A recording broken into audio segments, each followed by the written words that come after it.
네. 안녕하십니까. 역사 스토리텔러, 역사 킹 김재환입니다. 오늘은 극한 직업, 광해군의 이복 동생으로 살아가기를 통해 조선시대 로얄 패밀리의 생활에 대해서 알아보도록 하겠습니다. 선조의 욕심. 1602년 선조는 51세의 나이에 19살의 신부 임목대비를 맞이합니다. 선조는 후궁들에게서 낳은 자식들은 많았지만 정작 정비에게서 낳은 자식이 없었습니다. 하지만 그의 주치의가 누구입니까? 바로 허준입니다. 51세의 나이에도 정비, 20살이 안 된 정비를 맞이한다면 정비에게서 아들을 얻을 수 있다고 생각했습니다. 허준이 이렇게 얘기했을까요? 상감마마, 저만 믿으십시오. 저 허준입니다. 허니문 베이비. 선조는 50이 넘은 나이에 허니문 베이비 만들기에 성공했고, 이에 온 조정의 희비가 교차했습니다. 자기밖에 모르는 선조는 마냥 신났고, 임목대비 라인도 기적과 같은 경사지만 숨죽여 입틀막 하고 기뻐했습니다. 왜? 광해군의 눈치를 봐야 했기 때문입니다. 당시 광해군의 나이는 이미 29세 장성했죠. 왕이 돼도 전혀 이상하지 않은 나이였습니다. 그리고 당당히 세자 왕위 계승 서열 1순위 모든 게 완벽하게 갖춰진 상태였습니다.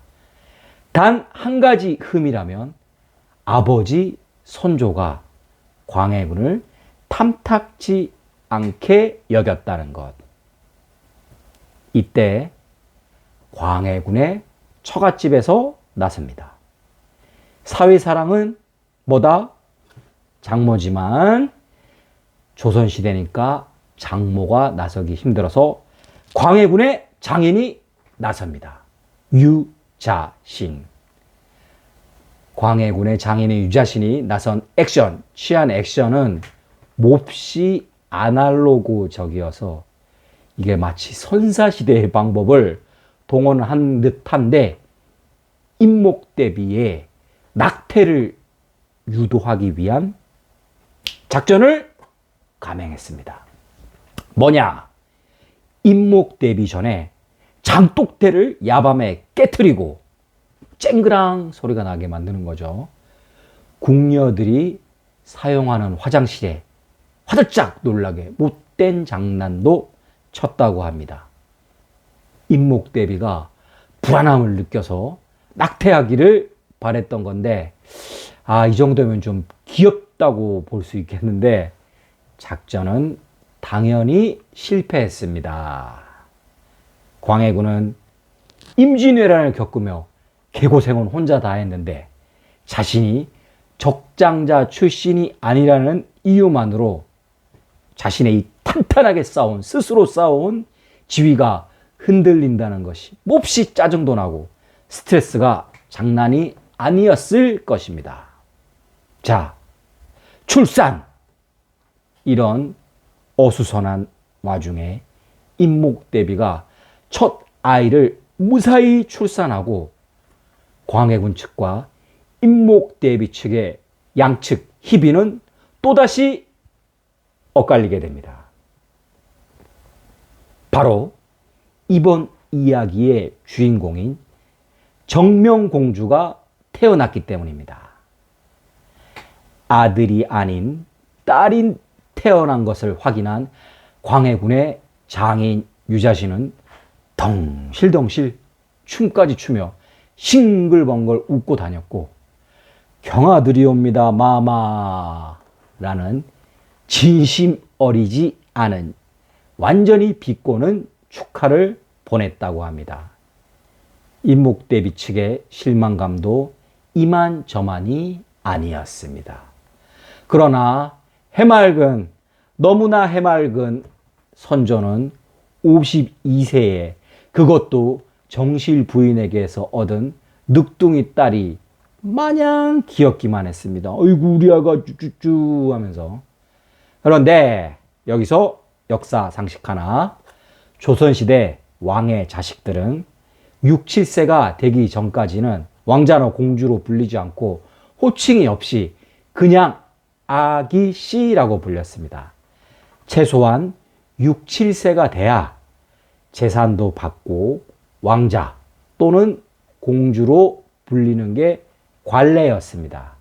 그러나 선조는 50이 넘어 얻은 이 딸이 너무 귀여워서 정명공주가 2살밖에 안 됐을 때 400만 평의 농지에서 나오는 세금을 정명공주 앞으로 책정했습니다.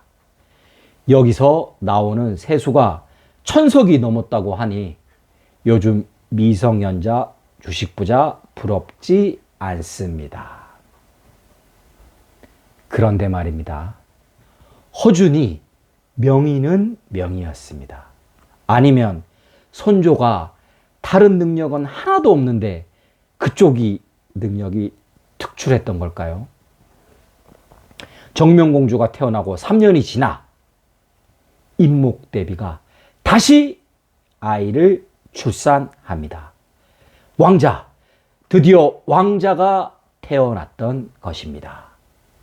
바로 정명공주의 친동생인 영창대군이 태어난 것이지요.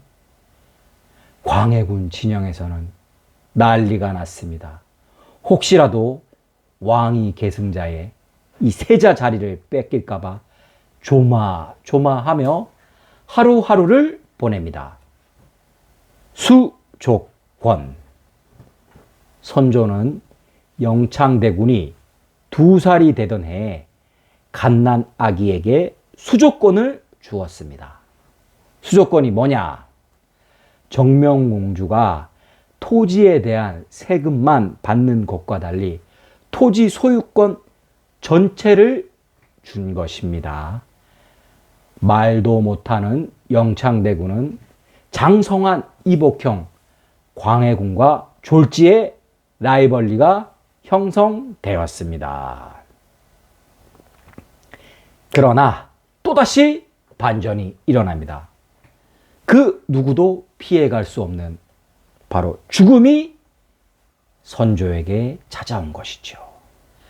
1608년 정명공주 6살, 영창대군이 3살이 되던 해에 선조는 무려 재위 41년 만에 사망하게 됩니다. 임종시에 그가 광해군과 7명의 최측근을 불러서 유언을 남깁니다. 세자야, 형제 사랑하기를 내가 살아있을 때처럼 하라. 광해군의 인내심은 임계점에 다다르게 되었습니다. 또한 대신들에게는 이렇게 얘기합니다. 대신들아, 영창대군이 너무나 어려 걱정이 많다. 너희들이 광해로부터 영창대군을 잘 지켜주기 바란다. 광해군이 즉위를 하게 됩니다. 자신보다 나이 어린 어머니 임목대비와 그녀의 자식들인 영창대군, 정명공주가 지켜보는 가운데 조선의 제15대 왕으로 광해군이 즉위를 했습니다. 이날을 기점으로 가불의 관계는 완전히 역전되고 이제 임목대비는 살아남기 위해 어린 남매를 데리고 광해군에게 매일 아침 문안 인사를 가야 했습니다. 아래에 일하는 임목대비의 측건이 쓴 것으로 추정되는 개축일기에 나오는 내용입니다. 전하, 영창대군 정명공주가 문안 인사드리옵니다. 어서 들라 하라. 아이고, 오셨습니까, 대비마마? 여기 앉으시지요. 이런. 정명공주가 그 사이 참으로 많이 컸구나. 이리 오거라. 광해군은 임목대비에게는 최소한의 예의만 갖추었지만 정명공주는 얼굴도 쓰다듬어주며 진심으로 어여삐 여겼다고 합니다. 반면 영창대군에게는 눈길 한 번 주지 않자 임목대비가 어린 영창대군을 슬쩍 광해군에게 떠밀었습니다. 대군도 어서 주상전에게 가보세요. 하지만 광해군이 냉담한 눈길만 주니 어린 영창대군은 급기야 울음을 터뜨리고 말았습니다.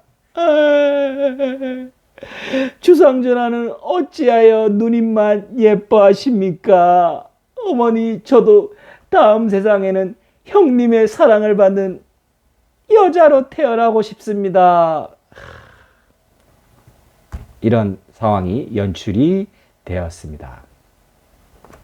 영모, 살 얼음판 같던 긴장 관계가 이어지던 1613년 3월 조정에 영모가 보고되었습니다. 그런데 영모의 추모자가 정명공주의 외할아버지, 즉 임목대비의 친아버지인 김계남이라는 보고가 되었습니다. 딸과 외손자를 살리기 위해 김계남이 먼저 움직인 걸까요? 아니면 혹시 광해군 측에서 어차피 제거해야 할 상대로 판단하고 영모를 조작한 것일까요? 아무튼 광해군은 즉각적이고 빠른 조치를 실시합니다. 1단계 살제. 보고가 접수되자마자 광해군은 관련자를 처벌하고 바로 이듬해인 8살이 된 영창대군을 귀양지에서 죽여버립니다. 동생을 죽이다 살제. 임목대비는 제발 아들만 살려달라며 자신의 머리카락을 잘라서 광해군에게 보냈지만 광해군은 무시합니다. 일 없다. 즉각 집행하라. 광해군의 조치 두 번째, 폐모. 어머니 임목대기를 후궁으로 유폐시킵니다. 친어머니는 아닌 거죠. 그렇지만 이것은 나중 후에 인조반정의 빌미가 되기도 합니다. 그리고 그렇게 예뻐하던 정명공주는 심지어 평민으로 강등시켜버립니다. 이 모녀는 가택연금 수준의 감시를 받으며 지내게 되는데 덕수궁 안에 석어당이라는 건물이 있는데 이 곳에서 이 모녀가 지내게 되었습니다. 안부를 묻다. 가택연금을 시켜놓고 강해군은 이따금씩 정명공주의 안부를 물었다고 합니다. 임목대비 입장에서는 이게 진짜 안부를 묻는 것인지 아니면 아직도 살아있냐고 묻는 것인지 광해군의 의정을 알 수가 없었습니다.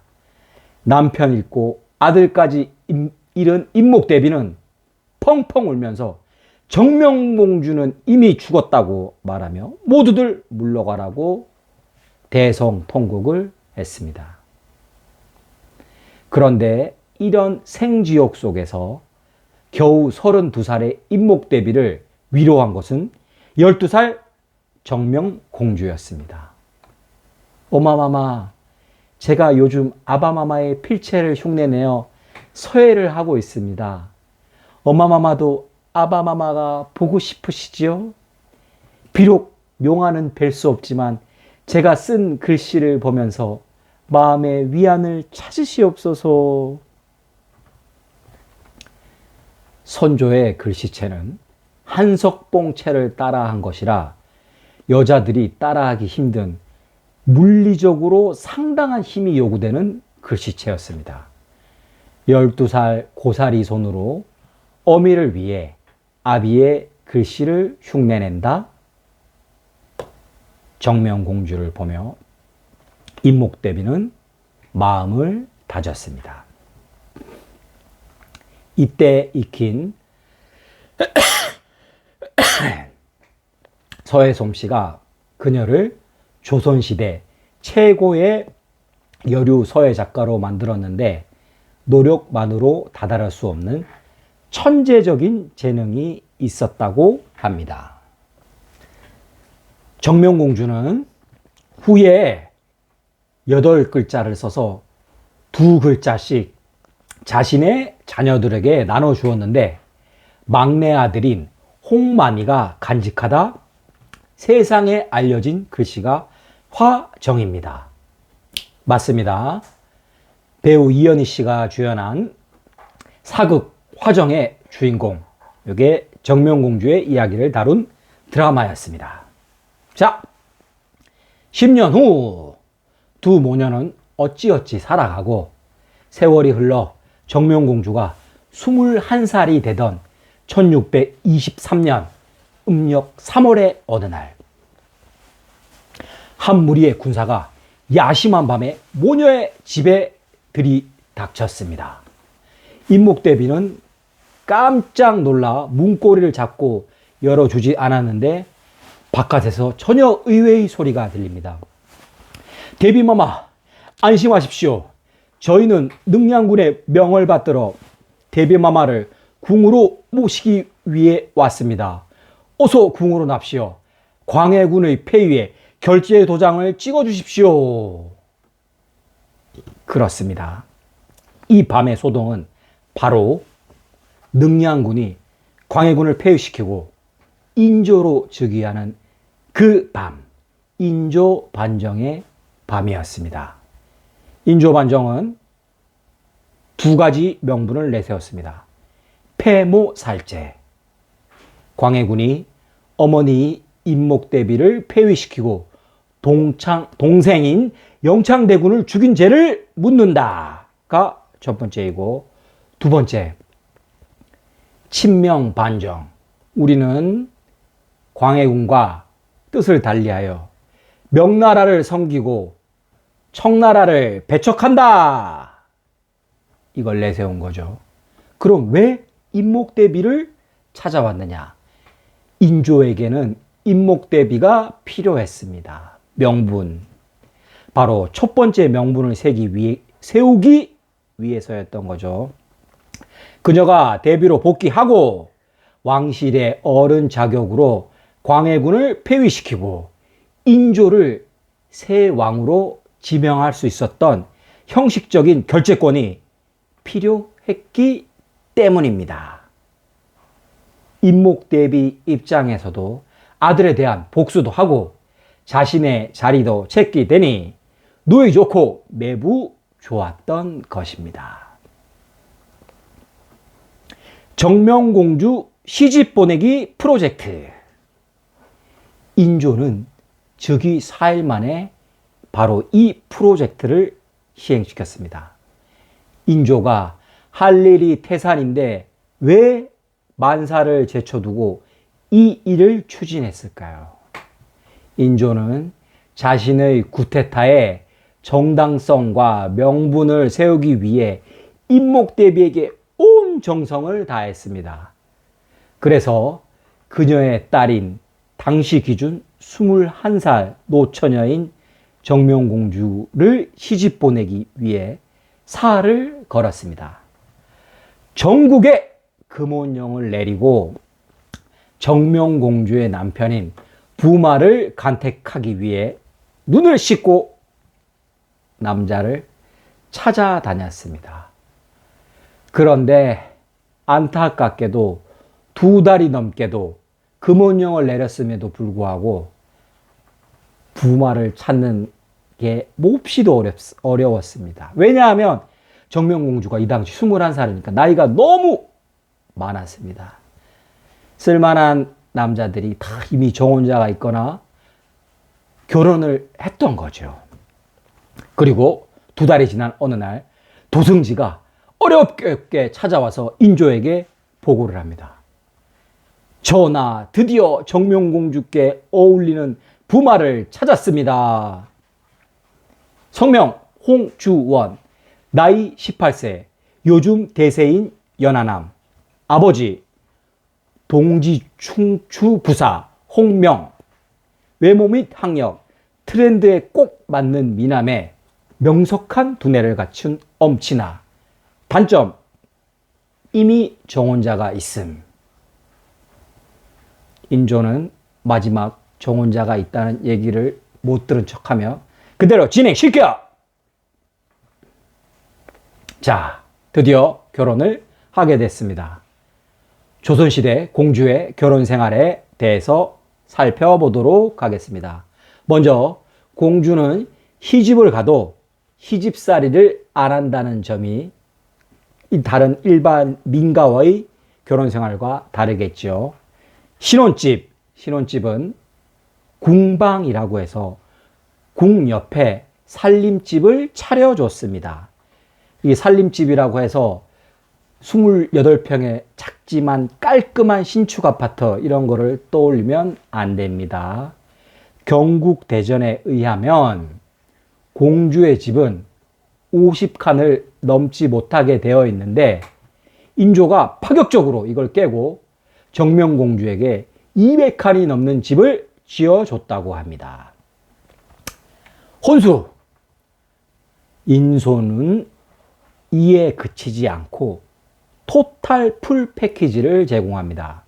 집을 지을 때 팔도 최고의 목재와 철근을 제공하면 물론이요, 하다못해 집에서 쓰는 가재도구, 부엌칼, 수저 세트까지 최고의 장인들에게 맡겼습니다. 여기서 끝이 아닙니다. 공주의 남편, 즉 부마에게는 종 1품의 벼슬과 재산이 주어졌습니다. 정확한 기록이 남아있지는 않는데 홍주원에게 주어진 경상도 지역의 땅 면적만 해도 대략 여의도의 20배가 넘었다고 합니다. 자, 이제 정명공주는 행복하게 잘 살면 되겠죠. 하지만 인생사가 어디 그렇습니까? 다시 위기가 찾아옵니다. 그것도 2가지 위기가 한꺼번에 찾아오는 거죠. 첫 번째, 어머니 인목대비가 인조 10년인 1632년에 49세를 일기로 돌아가십니다. 아버지도 없이 어린 남동생을 먼저 보내고 인생의 굴곡을 함께한 모녀의 정이 얼마나 깊었겠습니까? 19살 차이 나는 베프 같은 엄마를 떠나보낸 정명공주의 정신적 충격은 가늠하기 어렵습니다. 두 번째 불행은 인조의 건강 악화로부터 시작됩니다. 인조는 인목 대비 초상 중 지나칠 정도로 무리를 했다고 합니다. 그리고 이로 인해 과로가 찾아오면서 인조의 육체적, 정신적 건강이 급격하게 나빠졌습니다. 그리고 이로 인해 자기의 왕자를 누군가 뺏어가지 않을까 의심병이 극에 달했다고 합니다. 이런 불안 증세는 궁에는 물론이요, 조카를 죽이고 왕위를 창탈했던 세조에게도 나타났던 증상이죠. 인조는 인목대비 사망 후 정명공주를 달달달 볶았다고 합니다. 인조의 등살에 정명공주는 정치에 대해 어떤 욕심도 없다는 의사 표현을 하기 위해 일체의 대외 활동을 자제하고 집에서 오로지 바느질과 살림만 했습니다. 정명공주는 그렇게 좋아하던 서예도 끊고 한문 대신 언문만 사용하며 나는 식물인간이다 라고 선언을 했는데요. 왜 그랬을까요? 동생과 어머니를 먼저 보낸 마당에 뭐가 두려웠을까요? 바로 자신의 자식 칠남 일녀를 지키기 위해서였습니다. 이렇게 17년을 또 인고의 세월을 보내게 됩니다. 자, 마지막 결말. 정명공주 불행의 결말은 인조가 먼저 죽음으로써 일단락됩니다. 오래 살아남는 자가 강한 자란 것을 몸으로 실천한 정명공주였습니다. 정명공주는 이 작은 승리에 만족하지 않고 인조 사망 후 무려 36년을 더 사십니다. 그리고 83세에 숨을 거두게 되는데, 이렇게 정명공주는 조선시대 최장수 공주의 타이틀을 가져갑니다. 미담. 마지막으로 정명공주의 미담 하나 투척하며 오늘의 이야기를 마치겠습니다. 이 이야기는 신편광화사란 책에 기록되어 있습니다. 정명공주가 35세가 되던 해에 병자호란이 일어났습니다. 로얄 패밀리들은 강화도로 모두 피난을 가게 되었고 정명공주도 당연히 같이 이 대열에 합류했습니다. 정명공주가 강을 건너기 위해 나루터에 딱 배를 기다리고 있는데 갑자기 피난민들이 물밀듯이 밀려왔습니다. 전쟁통에 이 피난민들을 실을 배가 당연히 준비가 안 되어 있었습니다. 정명공주가 당연히 조용히 군사들을 불렀습니다. 이보시게, 우리 배에 있는 저 물건들을 모두 다 버리고 저 사람들을 태우게. 공주마마, 아니되옵니다. 왕실의 물건들은 값으로 따질 수 없는 매우 귀한 것들입니다. 어찌 저 천한 것들을 살리자고 물건을 버리겠습니까? 정명공주가 이렇게 얘기합니다. 사람보다 귀한 물건은 없네. 정명공주는 더 이상의 말대꾸를 못하게 하고 물건을 내리고 사람들을, 백성들을 태우게 했다고 합니다. 김훈 작가가 근현대사에 관련된 글을 쓰기 위해 예전 신문들을 조사하다가 6.25 때 대서특필된 기사를 보고 매우 허탈해했다고 합니다. 그 신문의 헤드라인은 정명공주의 행동과 정확히 대척점에 있었습니다. 그 헤드라인은 이랬습니다. 피난민과 함께한 고작 대관들의 응접 세트와 피아노를 실은 군용 트럭.